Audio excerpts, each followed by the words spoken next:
48ኛው የአፍሪካ ህብረት የሥራ አስፈጻሚዎች ምክር ቤት መደበኛ ስብሰባ መካሄድ ጀመረ።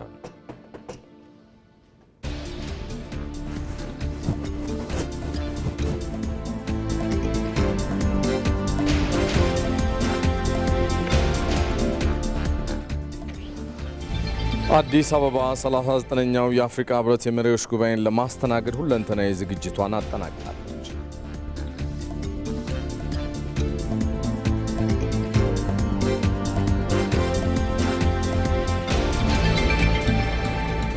ኢትዮጵያ የምታከናውናቸው ግዙፍ ፕሮጀክቶች የኢትዮጵያውያንን የእንችላለን መንፈስ ዳግም ያነሱ የብሔራዊ ኩራት መገለጫዎች ናቸው።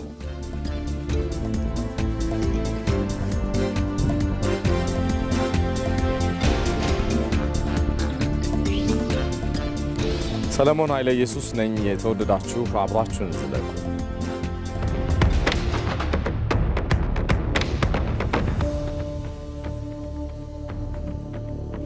በቅድሚያም በ39ኛው የአፍሪካ ህብረት የመሪዎች ጉባኤና በ48ኛው የህብረቱ የሥራ አስፈጻሚዎች ምክር ቤት መደበኛ ስብሰባ ለመሳተፍ የበርካታ ሀገራት ውጭ ጉዳይ ሚኒስትሮች ወደዚህ ወደ አዲስ አበባ በመግባት ላይ ናቸው።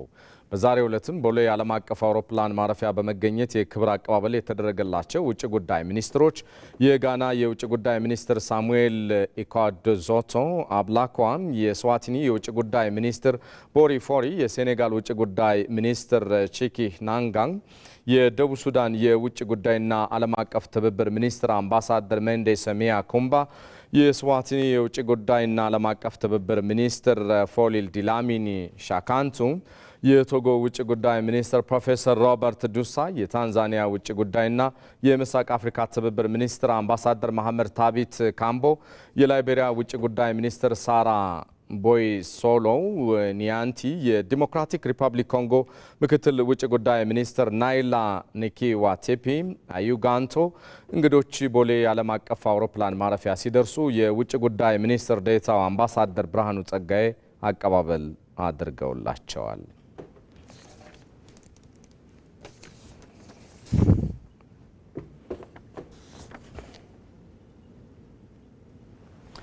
የአፍሪካ ህብረት ኮሚሽን ሊቀመንበር መሐመድ አሊ የሱፍ ውሃና ንጽህና ለሁሉም የህብረቱ አባል ሀገራት ህዝቦች የዕለት ተዕለት ህይወት ወሳኝ በመሆኑ ሁሉም ይህንን ሀብት ሊጠብቁ እንደሚገባ ተናገሩ።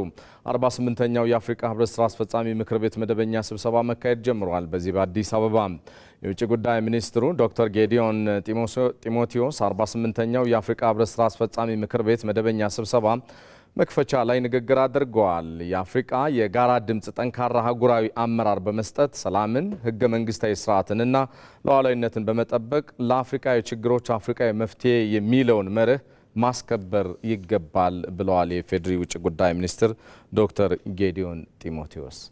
እዚሁ ጉዳይ ዙሪያ ልናቆያችሁ ነው። ይህንን 48ኛውን የህብረቱ የውጭ ጉዳይ ሚኒስትሮች ጉባኤ እየተካተለ የሚገኘው ዘጋቢያችን ብሩክ ተስፋዬ ከስፍራው በቀጥታ መስመራችን ላይ ነው የሚገኘው። ብሩክ በድጋሚ ተገናኝተናል። እንደምን ቆየህ? ከመሪ ቃሉም ከዘንድሮም የመሪ ቃል ማለት ነው በምክር ቤቱ በአሁን ሰዓት አንተ በተገኘህበት እየተነሱ ያሉ ዋና ዋና ጉዳዮች ምንድን ናቸው የሚለውን ንገረን እስኪ። አመሰግናለሁ ሰለሞን። እንግዲህ ዘላቂ የውሃ አቅርቦትና ደህንነቱ የተጠበቀ የንጽህና አጠባበቅ ስርዓቶችን ማረጋገጥ ለአጀንዳ 2063 ግቦች ስኬታማነት በሚል መሪ ሀሳብ ነው እንግዲህ 39ኛው የአፍሪካ ህብረት የመሪዎች ጉባኤ የሚካሄደው። ከዚህ አስቀድሞ እንግዲህ በዛሬው ዕለት የተጀመረው የሚኒስትሮች የስራ አስፈጻሚ ምክር ቤት ስብሰባ እንግዲህ ዛሬ በይፋ ተጀምሯል። 48ኛ ነው ይህ የሚኒስትሮቹ የስራ አስፈጻሚ ምክር ቤት ስብሰባ ማለት ነው። እንግዲህ በዚህ መድረክ ላይ የአፍሪካ ህብረት ኮሚሽን ሊቀመንበር መሐመድ አሊ የሱፍ ያስተላለፉት መልእክት አለ። እንግዲህ ውሃና ንጽህና ከሁሉም ህብረተሰብ ጋር የተሳሰረ የህልውና ጉዳይ በመሆኑ ሁላችንም በተለይም የአፍሪካ ህዝቦችና ሀገራቶች የህብረቱ አባል ሀገራት ይበልጥ ይህንን ውስን ደግሞ እጅግ አስፈላጊ የሆነ ሀብት በጋራ ልንጠቀምበት ይገባል ብለዋል። ንጽህናውንም እንዲሁም ደግሞ ደህንነቱን አስተማማኝ ማድረግ መጠበቅ ይገባል የሚል መልእክትን እንዲሁ አስተላልፈዋል ማለት ነው። እንግዲህ በዚሁ መድረክ ላይ የኢትዮጵያ የውጭ ጉዳይ ሚኒስትር ዶክተር ጌዲዮን ጢሞቴዎስ እንግዲህ አፍሪካ የተለያዩ ፈተናዎች በዓለም የጂኦፖለቲካ ለውጦች ምክንያት ተጽዕኖዎች እያደሩባት ቢሆንም ጠንካራ የሆነ ስትራቴጂካዊ የሆነ እና ደግሞ ለአፍሪካ አንድነት ዓላማ ያደረገ አመራርን መከተል ይገባል የሚል መልእክትን እንዲሁ አስተላልፈዋል። የህገ መንግስታዊ የሆኑ የስርዓት ለውጦችም እንግዲህ የአህጉሪቱ ፈተናዎች ናቸው። እነዚህን ማክሰምና ማስቀረት እንደሚገባና የአፍሪካን ሰላምና መረጋጋት መጠበቅ የተፈጥሮ ሀብቶቿን ይበልጥ አውጥቶ ተጠቅሞ በኢኮኖሚ ደረጃ የበለጸገች አህጉርን ለመገንባት የሚያስችል አቅምን መፍጠር እንደሚገባም እንግዲህ በመልእክታቸው ዙሪያ ካጠነጠኗቸው ጉዳዮች ውስጥ ነው ማለት እንችላለን። እንግዲህ በ2025 እንደ አውሮፓውያኑ የዘመን ቀመር የአፍሪካ ነጻ የንግድ ቀጠና ስራዎች በተሻለ መልኩ እንግዲህ ከአፍሪካ አጀንዳ 2063 ግቦች ጋር በተቆራኘ አኳኋን አፍሪካ በዚህ ረገድ ትስስሯን ማጠናከሯንም እንዲሁ ዶክተር ጌዲዮን ጢሞቴዎስ አክለዋል ማለት ነው። የአፍሪካ አህጉራዊ የንግድ ቀጠና ትስስር የመፍጠር ጉዳይ ምኞት ሳይሆን አሁን በእውነትነት የተገለጠ የሚጨበጥ ነው ሲሉም እንዲሁ አክለዋል። አተገባበሩም እየተፋጠነ መሆኑንም እንዲሁ ጠቁመዋል። የጤና አገልግሎትን በማጠናከር የግብርና ምርታማነትንም በማሳደግ የአየር ንብረት ለውጥ ተጽዕኖን ለመቋቋም የሚያስችሉ ስራዎችም በብርቱ እየተሰሩ ነው። አፍሪካ ያሰበቻቸው ዓላማዎችን ለማሳካት መንገዶችን ጀምራለች። ሆኖም ግን ብዙ የሚቀሩ ስራዎች ስላሉ በጋራ በመተባበር ሰላምና አንድነትን በማጠናከር በቁርጠኝነት ልንሰራ ይገባል የሚል መልእክትን እንዲሁ ዶክተር ጌዲዮን ጢሞቴዎስ በመክፈቻቸው አስተላልፈዋል።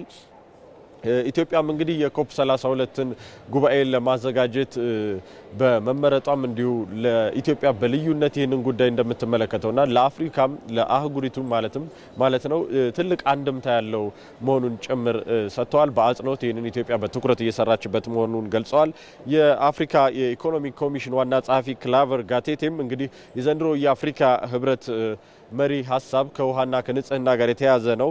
በአሁኑ ወቅት እንግዲህ በአፍሪካ ከ300 ሚሊዮን በላይ ሰዎች ንጹህ የመጠጥ ውሃን አያገኙም ብለዋል። እንግዲህ 780 ሚሊዮን ያክሉት ደግሞ በቂ የሳኒቴሽን አገልግሎት የላቸውም። በውሃ ወለድ በሽታዎች ደግሞ በየሰዓቱ በአፍሪካ በአማካኝ ወደ 115 ሰዎች ገደማ ህይወታቸው ያልፋልና የውሃና የንጽህና ጉዳይ የጤና ጉዳይ የህልውና ጉዳይ በመሆኑ ይበልጥ ትኩረት ልንሰጥበት ይገባል ብለዋል። አፍሪካም እንግዲህ በዓለም አቀፍ ደረጃ ተወዳዳሪ ልትሆን የምትችልባቸው ነጥቦች ብለው የተወሰኑትን ጠቅሰዋል። እንግዲህ የልማት ፋይናንስን ማጠናከር ሲባል እንግዲህ አፍሪካ በራሷ ራሷን ፋይናንስ የማድረግ አቅምን ማጎልበት እንደሚገባትና እንግዲህ ከሀገር ውስጥ ጠቅላላ ምርት ደግሞ ከፍተኛውን ድርሻ የሚይዘው የሀገር ውስጥ የግብር አሰባሰብ መሆን እንደሚገባውም ጠቁመዋል። የተቀናጀ የመሰረተ ልማትን ማጠናከር፣ የአፍሪካ ነጻ ንግድ ቀጠናን እንዲሁ ማሻሻልና የፖሊሲዎችን ቅንጅት መፍጠር ለአፍሪካ ብልጽግና ሁነኛ መፍትሄ ነው ብለው እንግዲህ ካነሷቸው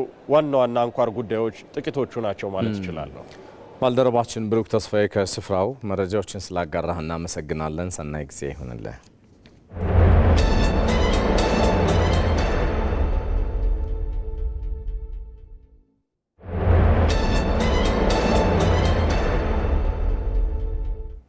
ዜና ኢትዮጵያ አጀንዳ ዘገባችን ላይ ደርሷል። በተለይም የአዲስ አበባ መሰረተ ልማት ግንባታ የአፍሪካ አንድነት ድርጅት የአሁኑ አፍሪካ ህብረት ከምስረታው ጀምሮ እስካሁን ድረስ እየተሻሻሉ ያሉ ጉዳዮች ምንድናቸው? በተለይም በዚህ ዘመን ላይ የህብረቱ ጉባኤ ሲካሄድ አዲስ አበባ ከፍ ያሉ መሰረተ ልማቶች የተገነባባት እንደመሆኑ መጠን እሱን እንመለከታለን። የአፍሪካ ህብረት መቀመጫው አዲስ አበባ ከ6 አስርት ዓመታት በፊት እንግዶቿን ስትቀበል እንደ ዛሬው የከተማ ግርማ አልነበራትም። አየር መንገዳችንም ቢሆን እንዳሁኑ ገዝፎ ሆቴሎቿም ቢሆን በጣት የሚቆጠሩ አልነበሩም። በህብረቱ ምስረታና ዛሬ የመዲናችን መልክ ሲነጻጸር ምን ገጽታ ይኖረው ይሆን? ዘጋቢያችን ሀብታሙ ተክለስላሴ በጉዳዩ ዙሪያ ተከታይን ጥንቅር አዘጋጅቷል። በጭቃማ መንገዶችና በባህር ዛፍ ጥላ ስር የተጀመረው የአፍሪካ አንድነት ጉዞ ዛሬስ ምን ላይ ቆሞ ልጆቹን ያሰባስባል? አንዲት ከተማ እንዴት የአንድ አህጉር ፊትም ልብም ትሆናለች? አንዳንዶች በስምምነት ይላሉ፣ ሌሎች በጂኦፖለቲካ፣ ሌሎች ደግሞ ለነጻነት አብነት በመሆን እውነታው ግን ከዚህም ይገዝፋል። ግንቦት 17 ቀን 1955 ዓ.ም አዲስ አበባ 32 የአፍሪካ ሀገራት መሪዎችን ስታስተናግድ የተስፋ ጽንስ እንጂ የከተማነት ሙሉ ግርማ አልነበራትም። ዛሬ ግን ያቺ የባህር ዛፍ መዲና የጭቃና የቆርቆሮ መንደሮቿን አሽቀንጥራ ጥላ ያደፈ ገላዋን ተላቃ በአፍሪካ ሰማይ ስር እንደ አዲስ ፈርታለች። አሁን እየተነጋገርን ያለነው ስለ መንገድ ግንባታ ብቻ አይደለም፣ ስለ አንድ አህጉር ክብርና ስለ አንዲት ከተማ ዳግም ልደት እንጂ። አዲስ አበባ ከህብረቱ ጽንሰት እስከ ብር ኢዮቤልዩ ደግሞም እስከ ዛሬ በጊዜያቱ እየተመላለስን የመልከ መልካሟን ከተማ ትላንትና ዛሬ እናነጽራለን። አብራችሁ ጉዟችንን ከሰማይ እንጀምር። በ1955 ዓ.ም የአፍሪካ መሪዎች አዲስ አበባ ለመድረስ በቅኝ ገዢዎቻቸው አየር መንገድ በፓሪስና በለንደን በኩል መዞር ነበረባቸው። ያኔ የኢትዮጵያ አየር መንገድ ገና ጨቅላ ነበር። የቦሌ ዓለም አቀፍ አውሮፕላን ማረፊያ አዲስ ተመርቆ ለጉባኤው ዝግጁ ሲሆን በወቅቱ የነበረው ሩጫ በዲ6 አውሮፕላኖች ብቻ የተገደበ ነበር። አፍሪካውያን መሪዎች አዲስ አበባ ለመድረስ በካይሮ ወይንም በሮም በኩል መዞር ነበረባቸው። መዳረሻው ከ10 እስከ 15 ከተሞች አይበልጥም ነበር። በ2005 ዓ.ም ህብረቱ 50ኛውን ዓመት ሲያከብር ግን የኢትዮጵያ አየር መንገድ አፍሪካን በማሳሰር የአህጉሪቱ ኩራት ሆኖ ብቅ አለ። ዛሬ የኢትዮጵያ አየር መንገድ በአመት 22 ሚሊዮን መንገደኞችን እያስተናገደ ቁንጮ ሆነው ቀጥለዋል። አየር መንገዱ ትላንት ለኢትዮጵያ ለአፍሪካም በጣም ትልቁና ግዙፉ ነበር። አሁን ግን ትንሹ ነው። ምክንያት በቅርቡ ግንባታ የተጀመረው የቢሾፍቱ ዓለም አቀፍ አውሮፕላን ማረፊያ በአመት 100 ሚሊዮን ሰዎችን ሊያስተናግድ የተወጠነበት በመሆኑ ይህ የንግድ ተቋም ብቻ አይደለም። አዲስ አበባን የዓለም ስትራቴጂካዊ መገናኛ መንደር ያደረጋል። አፍሪካን ከአፍሪካ እንዲሁም ከተቀረው ዓለም የሚያስተሳስር የኢኮኖሚ ክንድ እንጂ። ወደ ምድር እንውረድ። ወደ ምድር ስንወርድ የምናገኘው ምስል ይህ ነው። በ1955 ዓ.ም የከተማ መንገዶች እጅግ ጠባብና አብዛኞቹ በድንጋይና በጠጠር የተሰሩ ነበሩ። ከኢትዮጵያ አየር መንገድ ወደ ጊዮን የሚወስደው መስመር በጎጆ ቤቶችና በባህር ዛፍ የታጠረ ነበር። የከተማዋ ውበት የሚለካው በንጉሠ ነገሥቱ ቤተ መንግስት ግርማ ሞገስ ብቻ ነበር። በ2005 ዓ.ም የቀለበት መንገድ ተገንብቶ ከተማዋን ማገናኘት ጀምሮ ነበር። ይሁን እንጂ ዲፕሎማቶች ከአውሮፕላን ማረፊያ ወደ ሆቴላቸው ሲሄዱ በቆሻሻና ባልተደራጁ ሰፈሮች መካከል ያልፉ ነበር። ዛሬ ዓለምን ያስደመመው የኮሪደር ልማት አዲስ አበባን በአፍሪካ ተወዳዳሪ የሌላት ከተማ አድርጓታል። ከቦሌ ፒያሳ ቤተ መንግስት ያለው መስመር በስማርት መብራቶች፣ በብስክሌት መንገዶችና በሰፋፊ የእግረኛ መንገዶች ተለውጧል፣ ተውቧል። ከተማዋ አሁን የሰው እንጂ የመኪና ብቻ አይደለች። ከኤርፖርቱ ወደ ማረፊያ ሆቴሎች እንዲሁም ወደ ህብረቱ መሰብሰቢያ አዳራሽ የሚወስዱ መንገዶች እጅግ ደረጃቸውን የጠበቁ ሆነው ተገንብተዋል። እንደየአካባቢው ቢወሰንም በአማካይ 60 ሜትር ስፋት ያላቸው የትራፊክ ፍሰቱን በእጅጉ የሚያሳልጡ በቂ የእግረኛ የብስክሌት መንገዶችም ያካተቱ ሆነው ነው የተገነቡት። እንቀጥል። በ1955 ዓ.ም ለመሪዎቹ ማረፊያ የሚሆን ደረጃውን የጠበቀ ሆቴል እጥረት ነበረ። ጊዮን ሆቴል እና ሃራምቢ ሆቴል ዋና ዋና ማረፊያ ነበሩ። ንጉሱ ብዙዎችን መሪዎች በቤተ መንግስታቸው እንግዶች አድርገው ተቀብለዋል። ከህብረቱ ምስረታ 7 ዓመታት በኋላ ሂልተን እንዲሁም ከ35 ዓመታት በኋላ ሸራተን አዲስና ሌሎች ጥቂት ባለ 4 ኮከብ ሆቴሎች ስራ ጀመሩ። ሆኖም ትልልቅ ጉባኤዎች ሲመጡ የክፍል እጥረት ያጋጥም ነበር። ዛሬ ላይ አዲስ አበባ በቅርቡ ቱሪዝም ሚኒስቴር ይፋ እንዳደረገው መረጃ መሰረት ከሆነ ከ130 በላይ ባለኮከብ ሆቴሎች ባለቤት ሆናለች። እነዚህ ባለኮከብ ሆቴሎች እስከ 12000 የሚደርሱ ማረፊያ ክፍሎች አሏቸው። ባለ 4 እና ባለ 5 ኮከብ ሆቴሎቹ በትንሹ 300 ማረፊያ ክፍሎች አሏቸው። የኢትዮጵያ ስካይላይት ሆቴል ብቻውን ከ1000 በላይ ክፍሎች አሉት። በአፍሪካ ግዙፍ ሆቴል ሆኖ ተገንብቷል። ሌሎች ስመጥር ሆቴሎችም ከተማዋን በዓለም አቀፍ ደረጃ የመስተንግዶ ማዕከል አድርገዋታል። ነገር ግን ውበቱ በህንፃ ብቻ አይወሰንም። ለዘመናት ቆሻሻ ይደፋባቸው የነበሩ ወንዞች ዛሬ ላይ ወዳጅነት ፓርክን የመሳሰለ ድንቅ መዝናኛ ተገንብቶባቸዋል። በየቦታው የተገነቡ ፓርኮች ከተማዋን ወደ አረንጓዴነት ቀይረዋታል። አዲስ አበባ አሁን የኮንክሪት ጫካ ሳትሆን አፍሪካውያን መጥተው የሚዝናኑባት፣ አረንጓዴ አየር የሚንጉባት ምድራዊ ገነት እየሆነች ነው።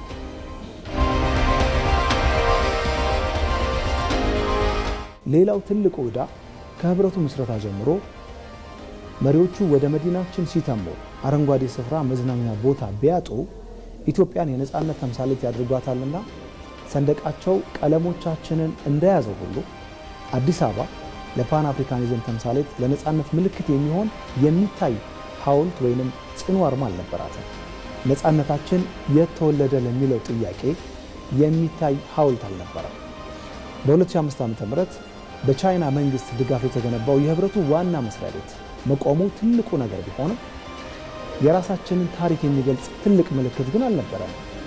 ዛሬስ የአድዋ ድል መታሰቢያ ሚውዚየም በአዲስ አበባ እምብርት ላይ መቆሙ የታሪክ ትልቁ ምዕራፍ ነው። አፍሪካውያን መሪዎች አዲስ አበባ ሲመጡ አሁን ባንዲራቸውን ብቻ ሳይሆን የአፍሪካ የነጻነት ምንጭ የሆነውን የአድዋ ድል በአካል የሚያዩበት በእጃቸው የሚዳስሱበት ግዙፍ የኩራት ማማ አግኝተዋል።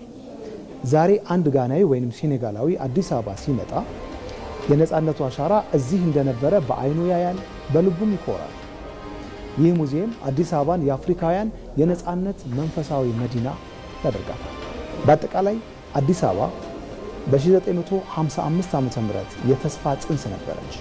በ2005 ዓ.ም ደግሞ የሽግግር ከተማ። ዛሬ ግን ታሪካዊ ክብሯንና ዘመናዊ ውበቷን አጣምራ የያዘች የአፍሪካ ብሩህ ፊት ሆናለች። ሁሉም የኔ የሚላት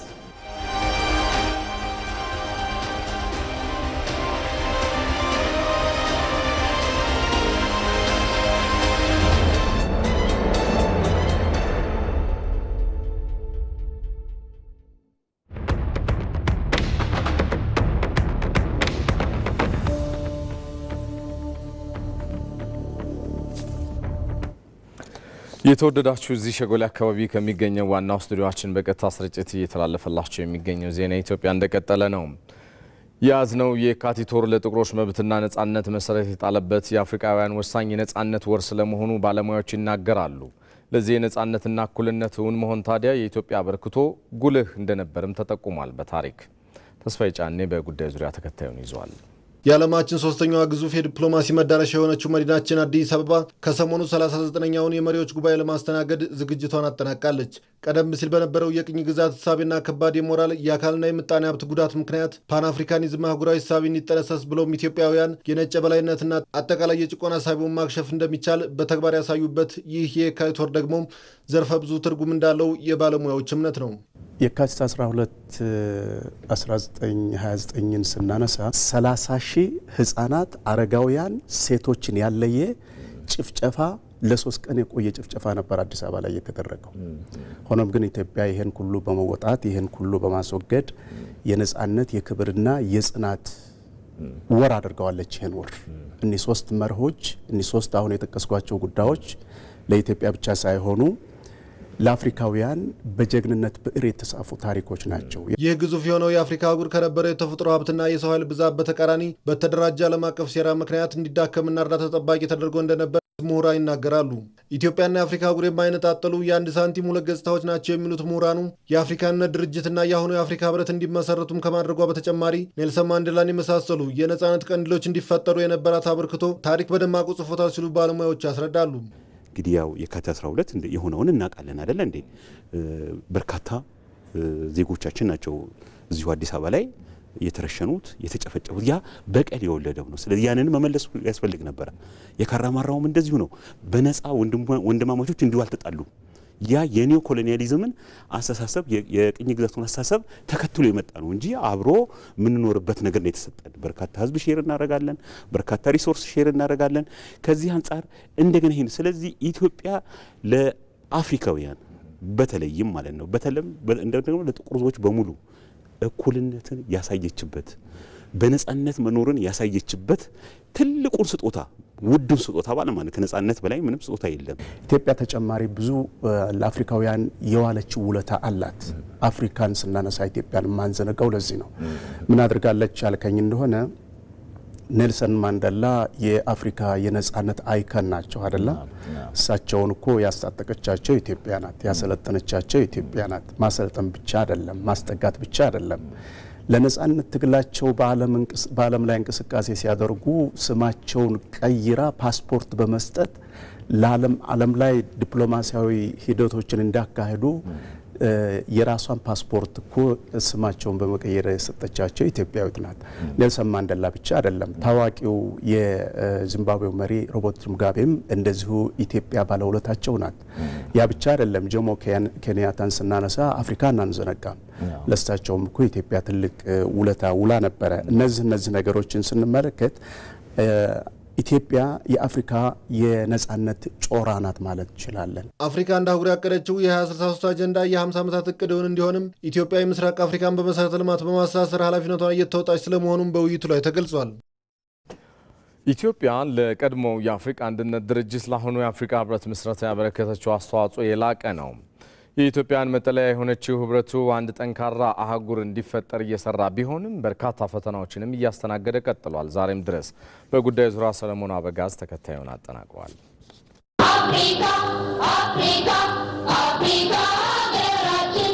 ቅኝ ገዢዎች ባልተገባ መንገድ የጨለማ አህጉር ብለው የሰየሙትን ምድር አዲስ መልክ እንዲኖረው ያደረገ ነው የቀድሞ የአፍሪካ አንድነት ድርጅት የአሁኑ የአፍሪካ ህብረት። ይህ የአፍሪካውያን ግዙፍ ቤት ከምስረታው ጀምሮ እስካሁን የከፍታና የዝቅታ ጊዜያትን አሳልፏል። ለመሆኑ የተቋሙ ጉዞ ምን ይመስላል?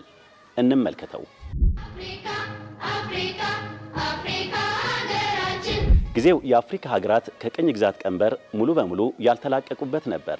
እንደ አውሮፓውያን ዘመን አቆጣጠር 1963 ግንቦት 25 በእኛ አቆጣጠር ደግሞ ግንቦት 17 ቀን 1955 ዓ.ም ከቅኝ ግዛት ነጻ የሆነችውና የጥቁር ህዝቦች ቀንዲል ኢትዮጵያ አዲስ አበባ ላይ የአፍሪካ አንድነት ድርጅት በ32 ነጻ የአፍሪካ ሀገራት ተመሰረተባት። አህጉሩን ከቅኝ ግዛት ነጻ ማውጣት፣ አንድነትንና ትብብርን በማጠናከር ሉዓላዊነትን ማስከበር ደግሞ ድርጅቱ እንዲመሰረት ካደረጉት ምክንያቶች ዋና ዋናዎቹ ናቸው። በ1960ዎቹ መጀመሪያ በአፍሪካ መሪዎች መካከል የነበረውን የአመለካከት ልዩነት ለማጥበብና ወደ አንድ ለማምጣት ከፍተኛ አስተዋጽኦ ያደረገችው ኢትዮጵያ ጥረቷ ተሳክቶላት በአፍሪካ ፖለቲካዊ አንድነት ከኢኮኖሚ ትብብር ይቅደም የሚል አቋም የያዙ ሀገራት ስብስብን ያካተተው የካዛብላንካ ቡድን፣ በሌላ በኩል ደግሞ ቅድሚያ ለኢኮኖሚ ትብብር፣ ለባህል ልውውጥና ለቴክኒክ ስራዎች መሰጠት አለበት የሚል አቋም የያዘው የመኖሪያ ቡድንን ለማስማማት ቻለች። ሁለት ጽንፍ የረገጡ ቡድኖችን ወደ አንድ በማምጣት የአስታራቂነት ሚና ከተጫወቱት የፊት መሪዎች መካከል የድርጅቱ መስራች አባት በመባል የሚታወቁት አጼ ኃይለ ሥላሴ ነበሩ። በወቅቱም የነበሩትን ሁለት ተቃራኒ ቡድኖች በማስማማትና ጉባኤው አዲስ አበባ ላይ እንዲካሄድ በማድረግ ሚናቸውን ተወጥተዋል። የፓን አፍሪካኒዝም እንቅስቃሴ ግንባር ቀደም መሪ የነበሩት የአፍሪካ አንድነት መቆም አለበት የሚል ጽኑ እምነት የነበራቸው የጋናው ክዋሜ ንክሩማ አህጉሪቱ ወደ አንድ ወጥ ፌዴሬሽን እንድትመጣም ከፍተኛ ግፊት አድርገዋል። የታንዛኒያና ጊኒ መሪዎች ጁልየስ ኔሬሬና ሴኩ ቱሬ ለአፍሪካ አንድነት ድርጅት እውን መሆን የተጫወቱት ሚና የላቀ ነው። በግንቦት ወር 1955 ዓ.ም አዲስ አበባ ላይ በተደረገ ጉባኤ ሁለቱም ቡድኖች ተስማምተው የጋራ መመሪያ ወይም ቻርተር ፈርመው የአፍሪካ አንድነት ድርጅት የጋራ ውጤት ሆኖ ተወለደ።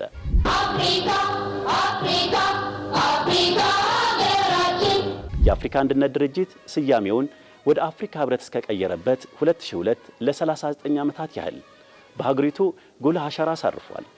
ምንም እንኳን ድርጅቱ በውስጥ ግጭቶችና በኢኮኖሚ ሉዓላዊነትን በማረጋገጥ በኩል ውስንነቶች ያሉበት ቢሆንም ስኬቶችን አስመዝግቧል። በደቡብ አፍሪካ የነበረውን የዘረኝነት አገዛዝ አፓርታይድ በዓለም አቀፍ ደረጃ እንዲገለልና እንዲወገዝ በማድረግ በኩል ለአፓርታይድ ውድቀት ግንባር ቀደም ሚና ተጫውቷል። የአባል ሀገራቱ ሉዓላዊነት እንዲከበር በማድረግ አህጉሪቱ በውጭ ኃይሎች ዳግም እንዳትወረር የጋራ ድምፁን አገልግሏል። የፓን አፍሪካኒዝም መንፈስን ማሳደግ አፍሪካውያን በዓለም አቀፍ መድረክ እንደ አንድ አካሉ ነው እንዲደራደሩ የጋራ አቋም እንዲይዙ ረድቷል። እንደ አውሮፓውያን ዘመን አቆጣጠር 1999 መስከረም ወር በሊቢያው መሪ ሙአመር ጋዳፊ ጥሪ መሰረት በሲርት ከተማ በተደረገ ልዩ ስብሰባ የአፍሪካ መሪዎች የአፍሪካ አንድነት ድርጅትን ወደ አፍሪካ ህብረት ለመቀየር በይፋ ወሰኑ። ሐምሌ 2000 በቶጎ ዋና ከተማ ሎሚ በተደረገ ጉባኤም የህብረቱ መመስረቻ ሰነድ ጸደቀ። ይህ ሰነድ ከቀድሞ ድርጅት በተለየ መልኩ በአባል ሀገራት ውስጥ ጉዳይ ጣልቃ ለመግባት የሚለውን መመሪያ በማሻሻልም በሀገራት ውስጥ የጦር ወንጀል ወይም የዘር ማጥፋት ሲከሰት ህብረቱ ጣልቃ የመግባት መብት እንዲኖረው አደረገ። ግንቦት 2001 ወደ አዲስ ህብረት ለመሸጋገር የአንድ ዓመት የሽግግር ወቅት ተወስኖ በቂ ቁጥር ያላቸው ሀገራት ሰነዱን ስላጸደቁት የአፍሪካ ህብረት በህግ ደረጃ ብቻ ተመሰረተ። ሐምሌ 2001 በዛምቢያ ሉሳካ በተካሄደ ስብሰባም የቀድሞ የአፍሪካ አንድነት ድርጅት ወደ አፍሪካ ህብረት እንዲቀየር የመጨረሻ የሽግግር ሰነድ ጸደቀ። እንደ አውሮፓውያን ዘመን አቆጣጠር ሐምሌ 9 2002 በደቡብ አፍሪካ ደርባን ከተማ የአፍሪካ ህብረት በይፋ ስራ ጀመረ። የአፍሪካ አንድነት ድርጅት የፖለቲካ ነጻነትን በማምጣት ተልእኮውን በድል አጠናቆ አህጉሪቱ ወደ ኢኮኖሚ ውህደት እንድትሻገር ስያሜውን ወደ አፍሪካ ህብረት ቀየረ። በዚህ ዕለት የመጀመሪያ ህብረቱ ጉባኤ ተካሂዶ የወቅቱ የደቡብ አፍሪካ ፕሬዝዳንት ታቦ ምቤኪ የህብረቱ የመጀመሪያ ሊቀመንበር ሆኑ።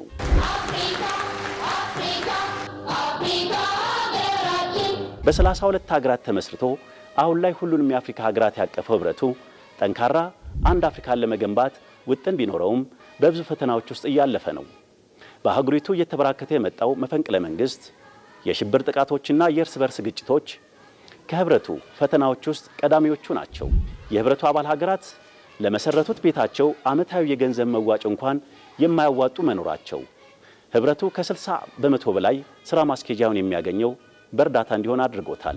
ይህም ህብረቱን ራሱን ችሎ ጠንካራ እንዳይሆን እንዲሁም ህብረቱ የራሱን አጀንዳዎች በነጻነት እንዳያስፈጽም ጥገኛ አድርጎታል።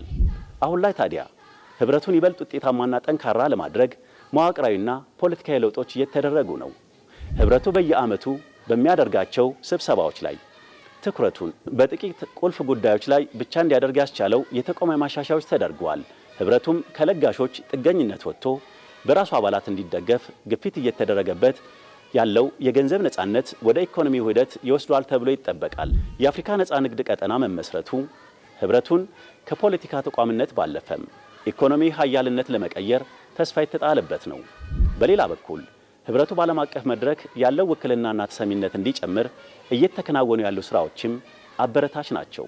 የአፍሪካ ህብረት በቅርቡ የቡድን 20 አባል ሀገራት ቋሚ አባል መሆኑ አህጉሪቱን በዓለም አቀፍ ውሳኔዎች ላይ ያላትን ድምፅ ከፍ አድርጎታል። አፍሪካ በጸጥታው ምክር ቤት ቋሚ መቀመጫ እንድታገኝ የሚደረገው የዲፕሎማሲያዊ ጥረትም አሁንም ተጠናክሮ ቀጥሏል። የህብረቱ መስራችና የአፍሪካውያን ቤት ኢትዮጵያም አፍሪካዊ ችግሮች አፍሪካዊ መፍትሄዎች ያስፈልጋቸዋል የሚለውን መርህ በመተግበር በኩል ፈርቀዳች ሆናለች። ያኔ ኢትዮጵያ ለድርጅቱ መመስረት ዋጋ እንደከፈለች ሁሉ አሁን ላይ አፍሪካ በዓለም አቀፍ ተቋማት ውክልና እንድታገኝ በጠቅላይ ሚኒስትር አብይ አህመድ አማካኝነት ድምጿን እያሰማች ነው።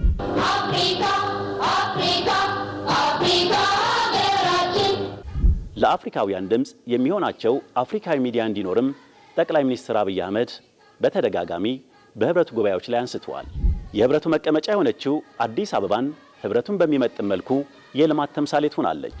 ከተመሰረተ ከ60 ዓመታት በላይ ያስቆጠረው ህብረቱ ግን በአንድ በኩል ተስፋ፣ በሌላ ጎራ ደግሞ ፈተናዎችን አቅፎ ከ1.4 ቢሊዮን በላይ ህዝብን መጠለያ ቤትነቱን አሁንም ቀጥሏል። ይህ በዚህ እንዳለ ኢትዮጵያ አፍሪካውያንን በማስተሳሰር ሚናዋ ከአህጉሩ ሀገራት ጋር ከታሪካዊ የነጻነት አብነት እስከ አህጉራዊ ተቋማት ግንባታ የሚደርስ የነጻነት ትስስር ተካቶበታል። ይህ የኢትዮጵያውያን ተጋድሎ ታዲያ ለጥቁር ህዝቦች የነጻነት ትግል መፋፋም ትልቅ አስተዋጽኦ እንዳበረከተም ይነገራል። ዋለልኝ ታምር I am happy to be here in Addis Ababa. ኢትዮጵያ ስሟ ከጥቁር ህዝቦች ነጻነት ዝናዋ ደግሞ ከፓን አፍሪካኒዝም ጋር በጥብቅ የተሳሰረ ነው። የጥቁር ህዝቦች የነጻነት ተምሳሌት የሆነችው ይህች ጥንታዊት ሀገር በአህጉሪቱ አንድነትና ትስስር ታሪክ ውስጥ ያላት ሚና ከትናንት እስከ ዛሬ በደመቀ ቀለም ሲከተብ ቆይቷል። የአድዋ ድል በቅኝ ግዛት ቀንበር ስር ለነበሩ አፍሪካውያን የተስፋ ፀሐይ ሆኖ ከፈነጠቀበት ጊዜ አንስቶ ኢትዮጵያ ለአህጉሪቱ ነጻነት ዋጋ መክፈሏን አላቆመችም። ይሄ የኢትዮጵያ ነጻነት ሁልጊዜ በአድዋ ላይ ጭምር የተደረገው ሁሉ የአፍሪካን ወንድሞቻችንና እህቶቻችን የሚያኮራ በራሳቸው ኑሮ ግን የሚያበሳጭ ነበር። ስለዚህ ያ ብስጭታቸው በእኛ ስኬት ላይ ተደምሮ የነሱን የነጻነት ትግል አፋፋሙ እና የኢትዮጵያ በምሳሌነቷ ብቻ የአፍሪካን ህዝብ አስተባብራለች። በ1955 ዓ.ም የአፍሪካ አንድነት ድርጅት በአዲስ አበባ እንዲመሰረት ካደረገችው ታሪካዊ ጥረት ባሻገር እንደ ኔልሰን ማንዴላ፣ ሮበርት ሙጋቤና ጆሞ ኬንያታ ያሉ የአፍሪካ የነጻነት ጀግኖች በዲፕሎማሲ በገንዘብና በወታደራዊ ስልጠና በመደገፍ የሞራልና የፖለቲካ ጋሻ ሆና ዘርቃለች። ዛሬም አዲስ አበባ የአፍሪካ ህብረትና የተባበሩት መንግስታት የአፍሪካ ኢኮኖሚክ ኮሚሽን መቀመጫ በመሆኗ አህጉራዊ ውሳኔዎች የሚወሰኑባትና አፍሪካውያን የሚገናኙባት የአህጉሪቱ የዲፕሎማሲ ልብ ሆና ቀጥላለች። ኢትዮጵያ ካልሆነ የትም ቢሰበሰቡ ህብረት ሊኖራቸው አይችልም። የአፍሪካ መሪዎች ጋዳፊ እኮ ሞከረ የአፍሪካ አንድነት ድርጅትን ከዚህ ወስዶ ትውልድ ቦታው ለማኖር አልሆነም። ቤት ሁሉ አሰርቶ 700 ቪላ አሰርቶ ስርት የሚባል ቦታ እዛ እንዲተከልለት ፈልጎ ነበር። ግን ጸሐፊ ትእዛዝ አክሊሉ ሀብተወልድን፣ ከተማ ይፍሩ፣ ዶክተር ምናሴ የመሰሉ የሀገራችን ጀግኖች ስለነበሩ በዲፕሎማሲው መልክ ረቱ።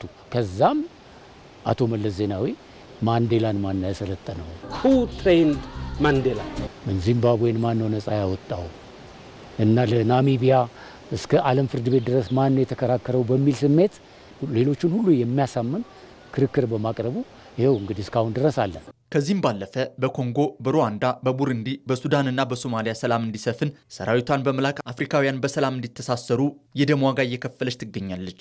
አሁን ላይ የፓን አፍሪካኒዝም ንቅናቄ መልክ ቀይሯል። ትግሉ ከፖለቲካ ነጻነት ወደ ኢኮኖሚያዊና መሰረተ ልማታዊ ትስስር ተሸጋግሯል። በዚህ ረገድ ኢትዮጵያ ለአፍሪካ ችግሮች አፍሪካዊ መፍትሄ የሚለውን መርህ በተግባር እየተረጎመችው ትገኛለች። በኢትዮጵያና በኤርትራ መካከል በነበረው ችግር ያንን ለማስቀበል ችለናል።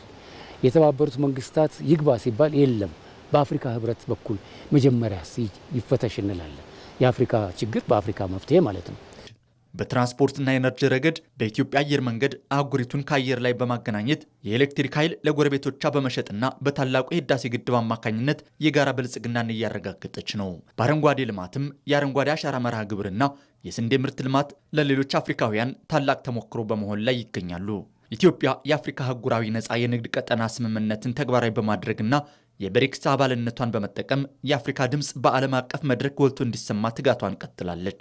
የታላቁ ህዳሴ ግድብና የአረንጓዴ አሻራ ፕሮጀክቶች አፍሪካ በራሷ ሀብትና ጉልበት ራሷን ማሳደግ እንደምትችል ለዓለም ያሳየችባቸው የታሪክ አሻራዎች ናቸው። የልማት ትስስር ወሳኝ ናቸው ዲፕሎማሲውን ወደፊት ለማስኬድ እና አሁን ባለው ኢትዮጵያ የአፍሪካ የምስራቅ አፍሪካ የዚህ የቀጠናው የኤነርጂ ማማ ነች። ስለዚህ መንገዶች፣ የባቡር ሀዲዶች፣ አውሮፕላን ጣቢያዎች በሚስፋፉበት ጊዜ ይሄ ራሱ ይጠናከራል። አሁን ኢትዮጵያ ወደ 135 ሀገሮች በኢትዮጵያን ኤርላይንስ ደግሞ የሚታገዙ ቀጠናዊ አየር መንገዶች አሉ። የሞዛምቢክ፣ የምዕራብ አፍሪካ፣ የኮንጎ፣ የቻድ እና እነዚህ አፍሪካን አስተሳስረዋል።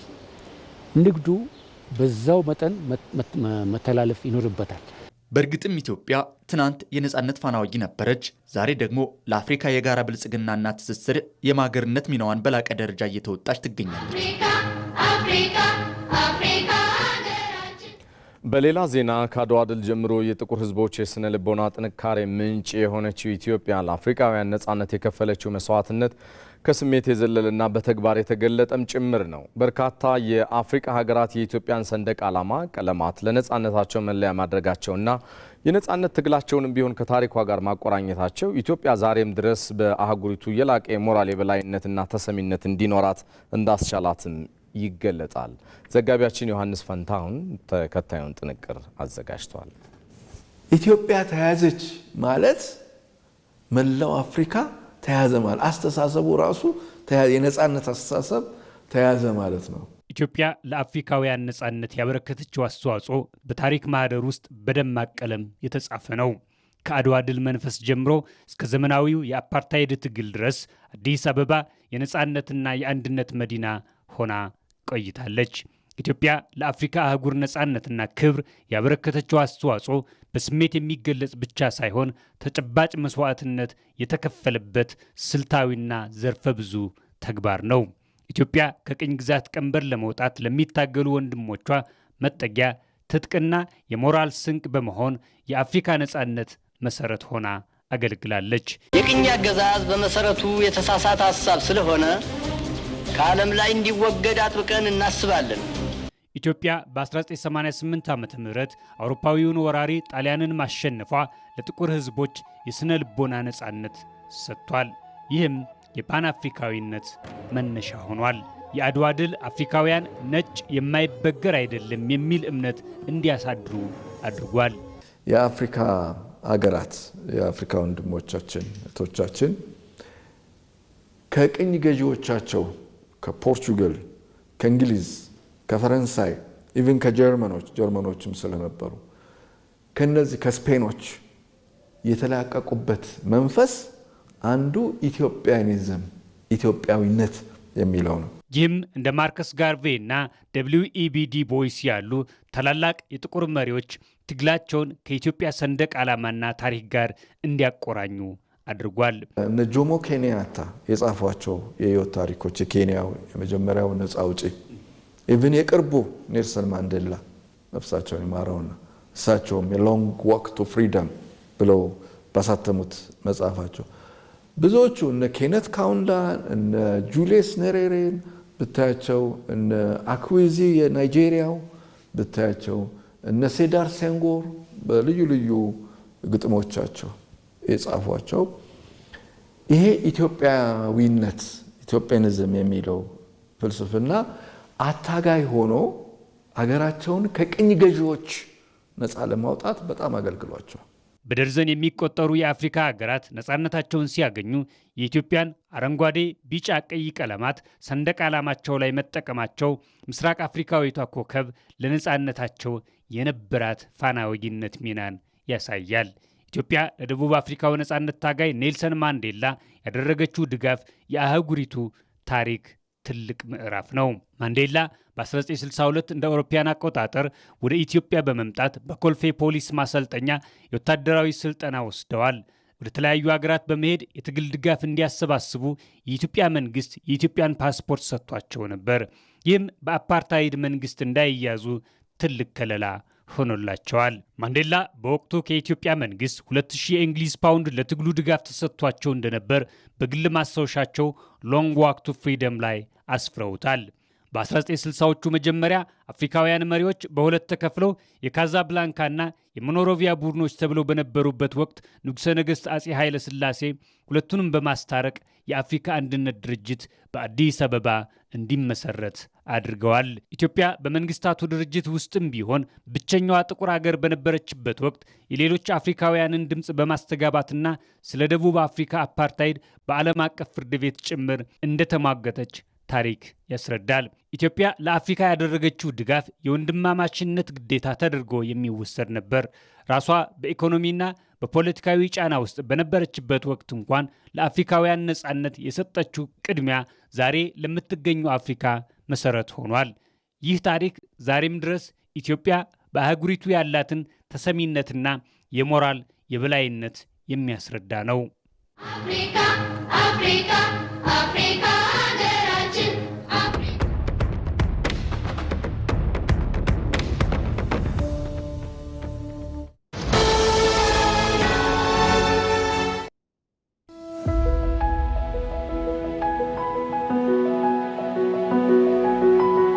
አመሰግናለሁ ልጄ።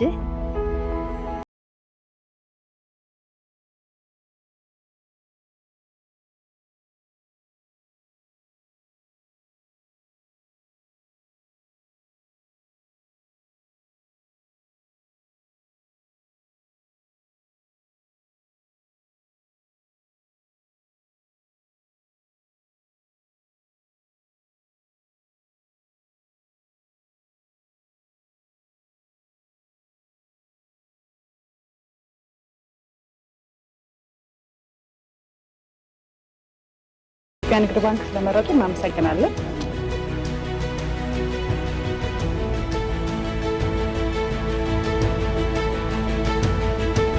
አመሰግናለሁ። ብቃት ባላችሁ ታታሪ ሰራተኞቻችን ስናገለግሎት በታላቅ አክብሮት ነው። ኢትዮጵያ ንግድ ባንክ ስለመረጡ እናመሰግናለን። የእርሱ እርካታ የባንካችን ስኬት ነው። የምንጊዜም ተቀዳሚ ምርጫው ስላደረጉን ምስጋናችን የላቀ ነው። እናመሰግናለን። እኛም ይህንን ሳምንት ለእርሶ ለደንበኞቻችን ሰየም ነው። መልካም የደንበኞች አገልግሎት ሳምንት። የኢትዮጵያ ንግድ ባንክ ሁሌም የሚተማመኑበት ባንክ። የኢትዮጵያ ብሮድካስቲንግ ኮርፖሬሽን 7ኛውን ጠቅላላ ምርጫ አሳታፊና በእውቀት ላይ የተመሰረተ ለማድረግ ሀገራዊ ኃላፊነቱን ለመወጣት አስፈላጊውን ዝግጅት አድርጓል። የመራጮችን ግንዛቤ የሚያሳድጉ የምርጫ አስተምህሮ ይዘቶች፣ በምርጫው የሚሳተፉ የፖለቲካ ፓርቲዎች ፕሮግራማቸውን ለሕዝብ የሚያስተዋውቁባቸው የአንድ ለአንድ ውይይቶች እንዲሁም በፖለቲካ ፓርቲዎች መካከል የሚደረጉ የአማራጭ ሐሳብ ማቅረቢያ ክርክሮችን፣ ዜናዎችን፣ ፕሮግራሞችና ዶክመንተሪዎችን በቴሌቪዥን በሬዲዮና በኢቢሲ.ስትሪም አማራጮች ያደርሳል። በቅርቡ ይጠብቁን። የኢትዮጵያ ብሮድካስቲንግ ኮርፖሬሽን። የተወደዳችሁ ከዜና ኢትዮጵያ ጋር ናችሁ። ጉዳዮቻችንም እንደቀጠሉ ናቸው። አፍሪካ በጸጥታ፣ በኢኮኖሚ እንደዚሁም በአየር ንብረት ለውጥ ሳቢያ የሚያጋጥሟትን ፈተናዎች በዘላቂነት ለመፍታት ስትራቴጂካዊ መፍትሄ እንደሚያስፈልጋት ምሁራን ይናገራሉ። ለአፍሪካ ችግሮች አፍሪካዊ መፍትሄ የሚለውን መርህ ወደ ተግባር ለመለወጥ ታዲያ 39ኛው የአፍሪካ ህብረት የመሪዎች ጉባኤ ወሳኝ መድረክ ሊሆን እንደሚችል ይጠበቃል። ባልደረባችን መንተስኖት ይልማ በጉዳዩ ዙሪያ ተከታዩን ይዘዋል። ዛሬ ላይ ሚዲያ ከሰው ልጅ የህይወት የዕለት ተዕለት እንቅስቃሴ የማይነጠል አካል ሆኗል። ዓለምን በአንድ የጣት ንክኪ ማግኘት የሚቻልበትም ጊዜ ላይ ደርሰናል።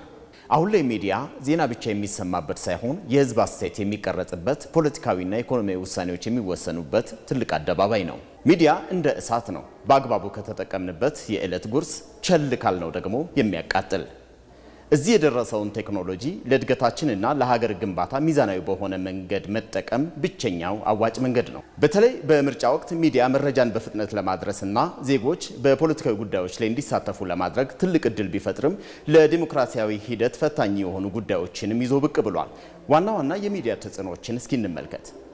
የሐሰተኛ መረጃዎች መስፋፋት፣ ሆን ተብሎ የህዝብን አስተያየት ለማዛባት የሚሰራጩ የሐሰት ዜናዎች፣ የተቀናበሩ ቪዲዮዎችና ምስሎች ዋነኛ የዘመኑ ተግዳሮቶች ሲሆኑ በብሔር፣ በሃይማኖት ወይም በፖለቲካ አመለካከት ላይ ያተኮሩ የጥላቻ ንግግሮች ማህበራዊ መከፋፈልንና ግጭትን የሚቀሰቅሱ ናቸው። እነዚህ ተጽዕኖዎችን ለመቋቋም ታዲያ የመንግስት፣ የሲቪክ ማህበራት፣ የሚዲያ ተቋማትና ግለሰቦች የተቀናጀ ጥረት ያስፈልጋል። ግለሰቦች መረጃዎችን ከማጋራታቸው በፊት ምንጫቸውን ማረጋገጥ፣ የሚዲያ ተቋማትን ቢሆኑ ሀቅ ማጣራት ወይም ፋክት ቼኪንግ በማድረግ ሚዛናዊ ዘገባን ማቅረብ ሲኖርባቸው እንደ ፌስቡክ፣ ቲክቶክ እና ቴሌግራም የመሳሰሉ የማህበራዊ ሚዲያ የቴክኖሎጂ ኩባንያዎችም ሐሰተኛ መረጃዎችን፣ የጥላቻ ንግግሮችን በፍጥነት የሚያስወግዱበትን አሰራር መዘርጋት አለባቸው። ለመሆኑ አንድን መረጃ ከማጋራታችን በፊት ልንወስዳቸው የሚገቡ ጥንቃቄዎች ምንድን ናቸው? የመጀመሪያው መረጃው የመቼ መሆኑን ማረጋገጥ ይገባል። ይህም የቆየ ዜናን አሁን እንደተፈጠረ አድርገው በሚያሰራጩ አካላት በቀላሉ እንዳንታለል የሚረዳ ነው። ሁለተኛው መረጃውን ያሰራጨው አካል ተአማኒ የመረጃ ምንጭ መሆኑን ማረጋገጥ ደግሞ ግድ ይላል። የመረጃውን ትክክለኝነት ማረጋገጥ ሌላኛው መንገድ ነው። ሶስተኛው እኛ እጅ የገባው መረጃ በሌሎች ታዋቂ የዜና አውታሮች መዘገቡን ማረጋገጥ ያስፈልጋል። በምርጫ ወቅት ሚዲያ የመረጃ ነፃነትን የሚያረጋግጥ ቢሆንም በአግባቡ ካልተያዘ ግን ለግርግርና ለዲሞክራሲ መሸርሸር ምክንያት ሊሆን ይችላል። የመጀመሪያው ዜጎች ስለ እጩዎች ማንነት፣ ስለ ፖለቲካ ፓርቲዎች ፖሊሲና ስለ አጠቃላይ የምርጫው ሂደት በቂ መረጃ እንዲያገኙ የሚያግዝ ሲሆን የምርጫ አስፈጻሚ አካላትና እጩዎች ሕግን ተከትለው እየሰሩ መሆኑን መከታተያ ብቸኛው መንገድ ሚዲያ ነው። በዚህ ረገድ የተወሰኑ ሀገራትን ተሞክሮ እናንሳ። ጋና በምርጫ ወቅት የምርጫ ተቋማት ገለልተኛ ሆነው የሂደቱን ግልጸኝነት በማረጋገጥ ውጤታማ ስራ በመስራት በአፍሪካ ተምሳሌት ከሚባሉ ሀገራት አንዷ ስትሆን በኢሲያና በህንድ ጋዜጠኞች የግል አመለካከታቸውን ወደ ጎን በመተው ሚዛናዊ መረጃን በመስጠት በማህበራዊ ሚዲያ የሚናፈሱ ሐሰተኛ መረጃዎችን በማጣራት የጥላቻ ንግግሮችን በመከላከል ረገድ ውጤታማ ስራን መስራታቸው ይነገራል። በተቃራኒው ደግሞ ሩዋንዳ በምርጫ የፖለቲካ ሽኮቻ ምክንያት በሚዲያ በተሰራጨው የጥላቻ ንግግር እንደ አውሮፓ አቆጣጠር በ1994 ከፍተኛ ጉዳት መድረሱም እንደዚሁ። በኬንያ በ2007 በሚዲያ የተሰራጩ የጥላቻ ንግግሮች ከምርጫ በኋላ ለተከሰተው ግጭት ምክንያት እንደሆነም እንደዚሁ ይነገራል። የሚዲያ ተሳትፎ ለዲሞክራሲያዊ ምርጫ አስፈላጊ በመሆኑ ሙያዊ ስነ ምግባርን የተከተሉ የሚዲያ አጠቃቀም በመከተል የሀገርን ሕልውና አደጋ ላይ ሊጥል ከሚችል ድርጊት መታቀብ ወሳኝ ነው። ሚዲያ ከቤታችን እስከ ቢሮአችን፣ ከግል ጉዳዮቻችን እስከ ሀገራዊ አጀንዳዎቻችን ዘልቆ መግባት የቻለ ነው። አሁን የደረስንበት የቴክኖሎጂ ደረጃ ዓለምን በአንድ ስክሪን ጠቅልሎ የያዘ ቢሆንም በውስጡ በርካታ በረከቶችም ፈተናዎችንም ይዞ መጥቷል። በእጃችን ላይ የሚገኘው ስልክ ዓለምን የምናይበት መስኮት፣ መረጃ የምናገኝበት ብቻ ሳይሆን ከቀሪው ዓለም ጋር የምንገናኝበት፣ ሀሳብ የምንገበያይበት ትልቁ አደባባይ መሻገሪያ ድልድይ ነው። ዛሬ እኛ የምንፈልገውን መረጃ ፈልገን ከማግኘት በዘለለ የሰው ሰራሽ አስተውሎት ወይንም ኤአይ ስልተ ቀመሮች በየደቂቃው ፍላጎታችንን እያጠኑ የምንፈልገውን መረጃ መዳፋችን ላይ የሚያኖሩበት የቴክኖሎጂ ልህቀት ላይ ደርሰናል። ምርጫ የዲሞክራሲ ማገር በመሆኑ ከምርጫ በፊትም ሆነ በምርጫ ወቅት ከምርጫም በኋላም ጭምር ሚዲያዎች የራሳቸው ኃላፊነት አለባቸው። ከምርጫ በፊት ማህበረሰቡን ማዘጋጀትና ግንዛቤ መፍጠር፣ ልዩ ልዩ የፖለቲካ አመለካከቶች እንዲንሸራሸሩ ምቹ ሁኔታን መፍጠር እንደዚሁ የሚዲያ ተግባር ነው። መራጮች የድምጻቸውን ዋጋ ምን እንደሆነ ንቃት እንዲኖራቸው የመራጮችን ንቃተ ህሊና ማሳደግ ነው። በምርጫ ወቅት ደግሞ ሂደቱን መከታተልና ግልጸኝነቱን ማረጋገጥ፣ የምርጫ ሂደቱን መዘገብ ያስፈልጋል። ምርጫ በህግና ደንብ መመራቱን መከታተል፣ መራጩ በሰላም ወጥቶ ድምጹን እንዲሰጥ የሚያበረታቱ መረጃዎችን መስጠት ከሚዲያ ተቋማት ይጠበቃል። ከምርጫ በኋላም ቢሆን ከምርጫ ቦርድ ከሚወጡ ትክክለኛ መረጃዎችን ብቻ በማሰራጨት ግምታዊ ወይንም ያልተረጋገጡ መረጃዎችን ከማሰራጨት መቆጠብ ከሁሉም የሚዲያ ተቋማትና የማህበራዊ ሚዲያ ተጠቃሚዎች የሚጠበቅ ተግባር ነው። የተወደዳችሁ ቀደም ሲል የተከታተላችሁ ዘገባ የሐሰተኛ መረጃዎች በዘገባዎች ላይ የሚያሳድሩትን አሉታዊ ተጽዕኖና በምርጫ ወቅት ደግሞ መገናኛ ብዙሃን ሊከተሏቸው ስለሚገቡ መርሆች የተመለከተውን ትንታኔ እንደዚሁም ባልደረባችን ምንተስኖት ይልማ ያቀረበውን ነበረ። ስለተፈጠረው የቴክኒክ ስህተት ይቅርታ እንጠይቃለን። ወደ ሌላኛው ዘገባ ልሻገር። ሰባተኛው ጠቅላላ ምርጫ ነጻ፣ ፍትሐዊና በህዝብ ዘንድ ተአማኒነት ያለው ሆኖ እንዲጠናቀቅ የቅድመ ዝግጅት ስራዎች እየተሰሩ ስለመሆኑ በቤንሻንጉል ጉሙዝ የሚገኙ ተፎካካሪ የፖለቲካ ፓርቲዎች የጋራ ምክር ቤት ገለጸ። ፓርቲዎቹ እጩዎቻቸውን በማስመዝገብ ሂደት ላይ ስለመሆናቸውም የጋራ ምክር ቤቱ ሰብሳቢ አብዱ ሰላም ሸንገል ገልጿል። ጀማል አህመድ ከስፍራው ተከታዩን አድርሶናል። ኢትዮጵያውያን ዴሞክራሲያዊ መብታቸውን በመጠቀም ይበጀኛል ያሉትን የፖለቲካ ፓርቲ የሚመርጡበት ሰባተኛው ጠቅላላ ምርጫ በዚህ ዓመት ይካሄዳል። በቤንሻንጉል ጉሙዝ ክልል የሚገኙ 10 የፖለቲካ ፓርቲዎችም በምርጫው ለመሳተፍ በዝግጅት ላይ መሆናቸውን የክልሉ የተፎካካሪ ፓርቲዎች የጋራ ምክር ቤት ሰብሳቢና የቤንሻንጉል ሕዝብ ነጻነት ንቅናቄ ሊቀመንበር አቶ አብዱ ሰላም ሸንገል ከኢቲቪ ጋር በነበራቸው ቆይታ ገልጸዋል። በቤንሻንጉል ጉሙዝ ክልል ወደ 10 የሚሆኑ የፖለቲካ ፓርቲዎች ይንቀሳቀሳሉ። እነኚህ ፖለቲካ ፓርቲዎች ያው የጋራ ምክር ቤት መስርተን በቤንሻንጉል ጉሙዝ ክልል የፖለቲካ ፓርቲዎች የጋራ ምክር ቤት አባል ሆኖ የፖለቲካ ስራውን በጋራም በተናጠልም እየተከናወነ ነው ያለው። ሰባተኛውን ሀገር አቀፍ ምርጫ በተመለከተ ያው ብሔራዊ ምርጫ ቦርድ ባወጣውን ጊዜ ሰሌዳ መሰረት እኛ በእጩ ምዝገባ ሂደት ላይ ነው ያለነው ማለት ነው። መራጩ ማህበረሰብም ከወዲሁ በመዘጋጀት በምርጫው ንቁ ተሳትፎ ሊያደርግ ይገባል ሲሉ ሰብሳቢው ጥሪያቸውን አቅርበዋል። ምርጫ ማለት ያው አንድ ዜጋ የራሱ መሪ የሚመርጥበት ወሳኝ መሳሪያ ነው። ስለዚህ የክልሉ ህብረተሰብ ቀጣይ ለ5 ዓመት ሊያስተዳድረው የሚችል ሰው ለመምረጥ ካሁኑ መዘጋጀት አለበት። ምርጫው ነጻ፣ ሰላማዊና ዴሞክራሲያዊ ሆኖ እንዲጠናቀቅ በክልሉ የሚገኙ ተፎካካሪ ፓርቲዎች ዝግጁ መሆናቸውን የገለጹት አቶ አብዱ ሰላም ለምርጫው ስኬታማነት ሁሉም ሊረባረብ ይገባል ብለዋል።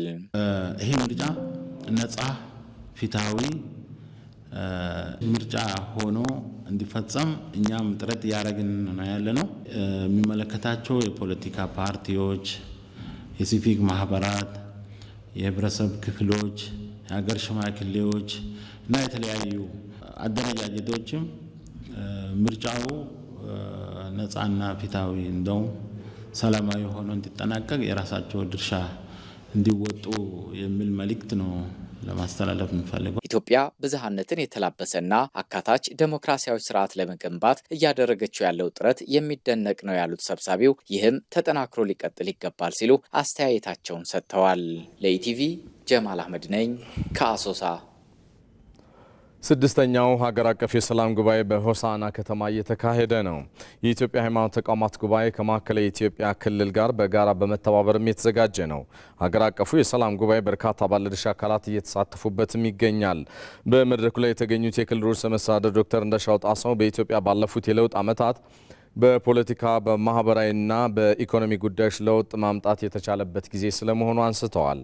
ሰላምን ለማጽናት ዘላቂ ለማድረግ የፖለቲካ እስረኞች እንዲፈቱ በማድረግ ሰፊ ስራ ስለመሰራቱም ርዕሰ መስተዳድሩ ገልጸዋል።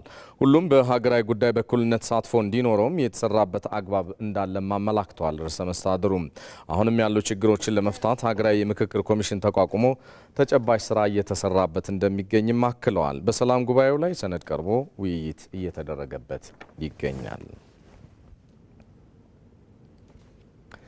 የኮሪደር ልማት ተነሺ ወጣቶችን ከከተማ ልማቱ ተጠቃሚ ለማድረግ እየተሰራ ስለመሆኑ የወልዲያ ከተማ አስተዳደር አስታወቀ።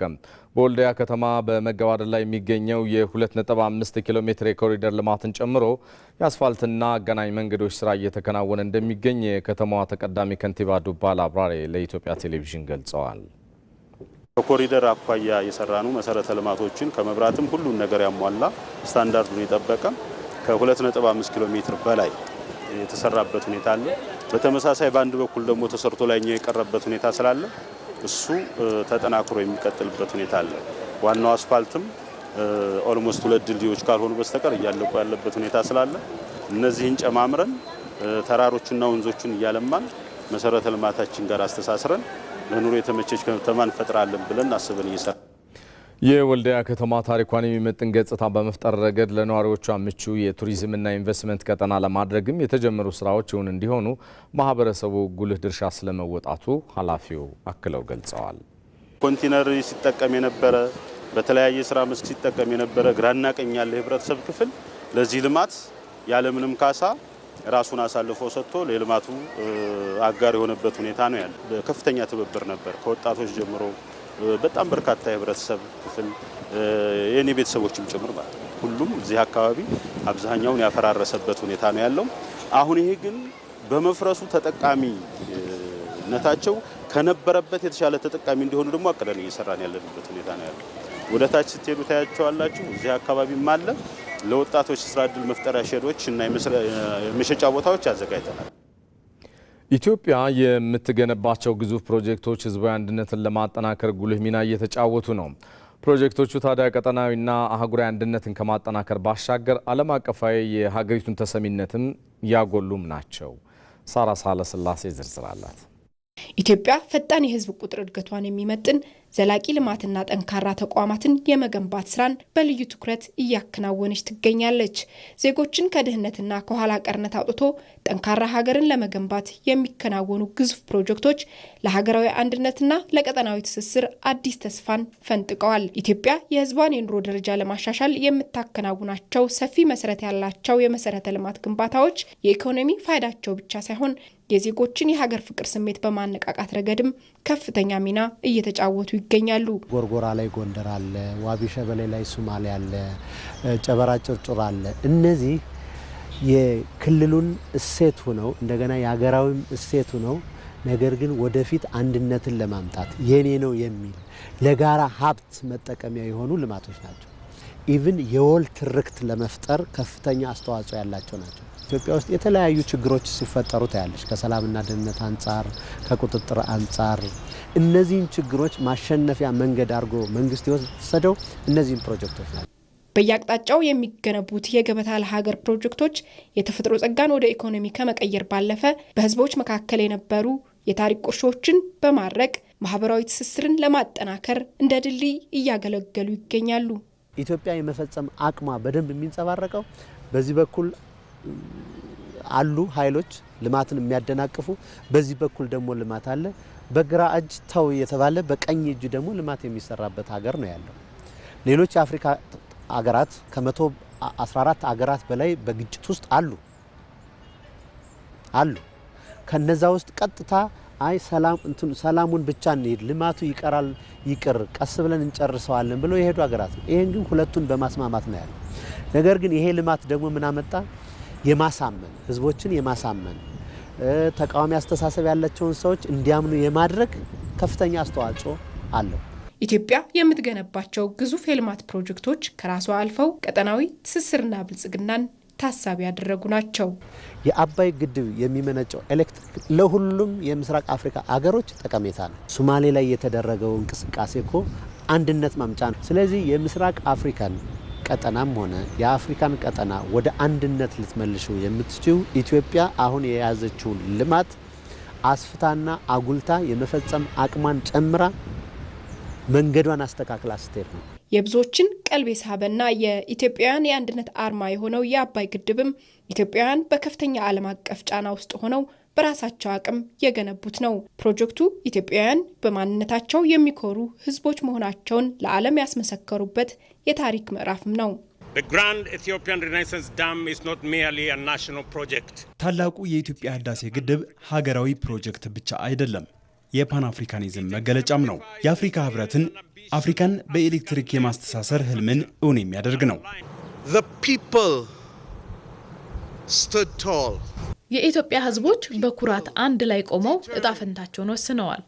ፕሮጀክቱን ማጠናቀቅ አይችሉም ቢባሉም ይህ ፕሮጀክት ካቅማቸው በላይ አለመሆኑን አሳይተዋል። አነሰ በዛ ሳይሉ ሁሉም በማዋጣት ኢትዮጵያውያን በራሳቸው ገንዘብ ገንብተውታል። ይህ ፕሮጀክት የኢትዮጵያንና ቀጠናውን ብልጽግናና ጸጥታን ብቻ አይደለም የሚያሳየው፣ ለመላው ጥቁር ህዝቦች የይቻላል መንፈስንም ያጎናጸፈ ነው። ኢትዮጵያ እያሳየች ያለው እረፍት አልባ ጥረትና የስራ ባህል እንዲሁም የኢኮኖሚ ትስስር ዜጎቿ በትጋት እንዲሰሩ ለሀገራቸው ስኬትም በልበ ሙሉነት እንዲቆሙ እያደረገ ነው። ዜና እረፍት። የኢቢኤስ ቴሌቪዥን ዋና ስራ አስፈጻሚ የነበሩት አቶ አማን ፍሳጽዮን ከዚህ ዓለም በሞት ተለዩ። አቶ አማን ፍሳጽዮን ባደረባቸው ህመም በሕክምና ሲረዱ ቆይተው ዛሬ የካቲት 4 ቀን 2018 ከዚህ ዓለም በሞት ተለይተዋል። ለኢትዮጵያ ሚዲያ እድገት ስኬት የማይተካ ሚና የተጫወቱት አቶ አማን የታላቅ ራዕይ ባለቤት ብርቱ ሰው እንደነበሩም ኢቢኤስ ቴሌቪዥን ባወጣው የሀዘን መግለጫ አስታውቋል። የኢትዮጵያ ብሮድካስቲንግ ኮርፖሬሽን ኢቢሲ በአቶ አማን ፍሳጽዮን ህልፈት የተሰማውን ሀዘን እየገለጸ ለቤተሰባቸውና ወዳጅ ዘመዶቻቸው መጽናናትን ይመኛል። ይህ በዚህ እንዳለ የኢቢኤስ ቴሌቪዥን መስራችና ዋና ስራ አስፈጻሚ አቶ አማን ፍሳጽዮን ህልፈተ ህይወት ሀዘን እንደተሰማቸው የፌዴሪ ጠቅላይ ሚኒስትር አብይ አህመድ በማህበራዊ ትስስር ገጻቸው ላይ አስፍረዋል መልእክታቸውን። አማን ፍሳጽዮን ለኢትዮጵያ የግል ሚዲያ እድገት ወሳኝ ሚና እንደነበራቸውና ኢትዮጵያ በአስቸጋሪ ሁናቴ ውስጥ ባለፈችበት ጊዜ ሁሉ የሚጠበቅባቸውን ያደረጉ ሲሉም ገልጸዋቸዋል። የተወደዳችሁ የዛሬ ረቡዕ ዜና ኢትዮጵያ እዚህ አዲስ አበባ ከሚገኘው ዋናው ስቱዲዮአችን በቀጥታ ይተላለፍላችሁ የነበሩ ጉዳዮቻችን እነኚህ ናቸው። በያላችሁበት ምርጫችሁ አድርጋችሁን ስለተካፈላችሁን እናመሰግናለን። እኔ ሰለሞን ኃይለ ኢየሱስ ነኝ። በሰላም ዋሉ።